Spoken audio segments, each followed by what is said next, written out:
Hello and welcome to OVIDcast. Here at OVID Health, we are committed to enabling and inspiring healthy lives through the power of communications. In this series, we'll be exploring the essential role of partnerships between patient groups and the life sciences industry, and asking how the sector can forge stronger partnerships which deliver better healthcare for patients. In this episode, Rachael Stewart, OVID Health Deputy Head of Patient Partnerships, and Rachel Power, Chief Executive of the Patients Association, discuss the importance of empowering patients to truly shape partnerships from their inception. I know that you actually submitted 2 entries to OVID's Patient Partnership Index this year, one of which received the gold standard, which is obviously excellent news and congratulations. Did you want to say a little bit about those projects, what they are and how they came about? Yeah, fantastic. We were absolutely delighted to win the awards. So we work with our corporate partners, and we work with others who may commission us to do pieces of work. We'll only work with partners where we believe that there is a true willingness to engage and to work directly with patients to affect that change that we talk about. I just wouldn't work with a partner if I didn't think that if I felt for 1 second there was a tokenistic aspect. Our gold with Pfizer was brilliant, and this project was about AMR, and they looked at working directly with patients to really personalise the risks it may pose, and together developed those tools that allowed for that shared decision making to happen around antibiotics. And the other project was funded by Novartis, and what Novartis did was allowed us to undertake a piece of work on shared decision making from a clinician perspective, because we'd done the barriers to shared decision making from a patient's perspective. And actually, in true partnership, we wanted to understand what the barriers were from a healthcare professional's perspective as well. So we undertook a survey with healthcare professionals to really understand, so that we can kind of look at both barriers and see how we can move forward in the future with our vision around patient partnership. So we were delighted. Great. What do you think makes a good partnership in terms of patient and life science companies working together? Do you think it's the same if it's a partnership between patients and healthcare professionals, or patients and life science companies? Do you think they stand across those 2 types of partnerships? I think every company that is developing any type of service or drug or treatment for patients should have patients at the heart of that involvement and be starting with patients. Everything, regardless of where you are in the system, needs to start with patients. We've worked with some partners who really, really genuinely value that voice within their transformation work. And it's with regulators as well. Can you expand on that a little bit? So I think, the patient partnership is with the healthcare system, but it's also with all of industry, but it's also with the regulators who are working within the health and care system, ensuring that it can be too easy to just listen to my voice.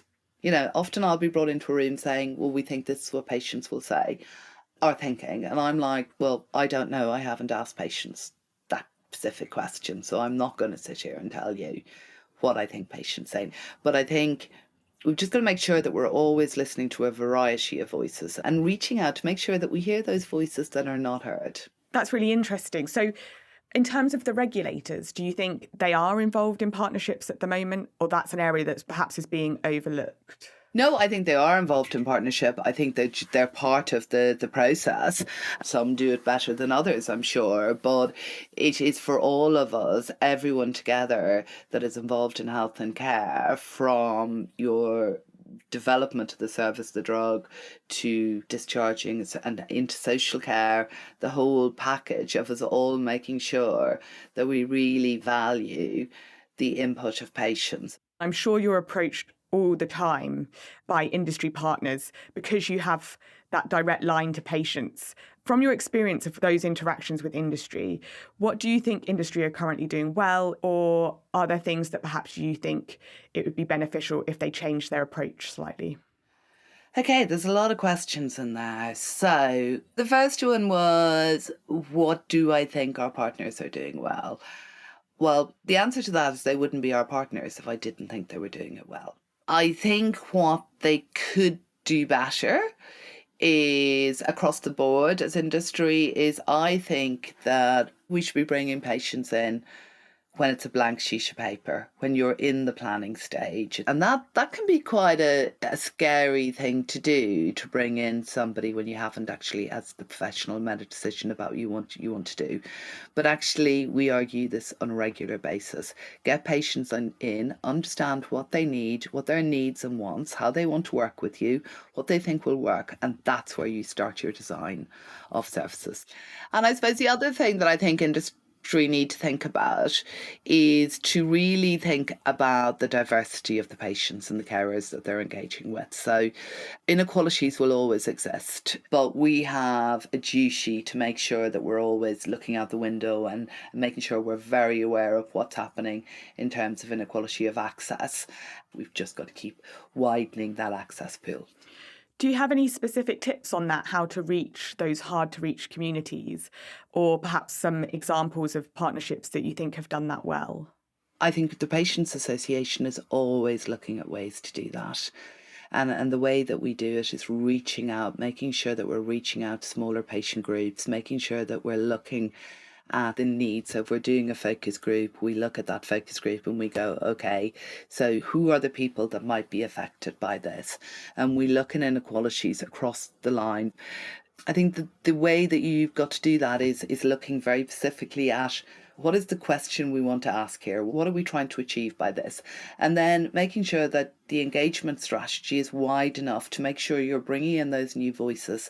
And actually, there's something about supporting both the professional, the paid individual, in being able to hand over that power in any meeting or focus group. And there's something about the patient who's seeing that they have the power and that they're going to be listened to. And then there's something about when the industry finish pieces of work, that they then think about how do they support patients post that. It's about remunerating patients and really truly, actively supporting them with remuneration as well. It's about thinking about where we hold a lot of the focus group work or a lot of work that you're doing. There's a lot about thinking about, what is the time of day that you run your focus group? Because you know what, your engagement between 9 and 5 may not be good. Thank you. That's really helpful. And I think it shows the level of thought that needs to go into partnerships. Absolutely. I see examples and I do get contacted by industry saying, oh, well, I know this person down the road and he said this will work. And I'm like, that's not engaging with patients. They want to say that they've done patient involvement engagement, but actually they're not doing it. And they don't see that there is a need for investment in doing it and doing it well. I don't think there's any excuse for not doing it. And I think industry need to challenge themselves if they feel that just bringing in 1 or 2 patients at some stage through the process is engagement. Because, where we're looking is to get right up that continuum to the highest level where it is genuine partnership between patients and professionals. I think it shows, so in the partnership between Patients Association and Pfizer, so the one that was awarded gold in the Patient Partnership Index, I think it was the judges pulled out that co-creation element and said it seemed like a genuine co-creation partnership. So patients involved from the very beginning. So what you're doing is obviously working and it's creating a great example for other partnerships as well. Thank you for listening to this episode of OVIDcast. Next week, Rachael Gonzaga speaks to Victoria Clare about her experiences as Chief Executive of Overcome. If you enjoyed the show, why not share it with a friend and subscribe so you never miss an episode.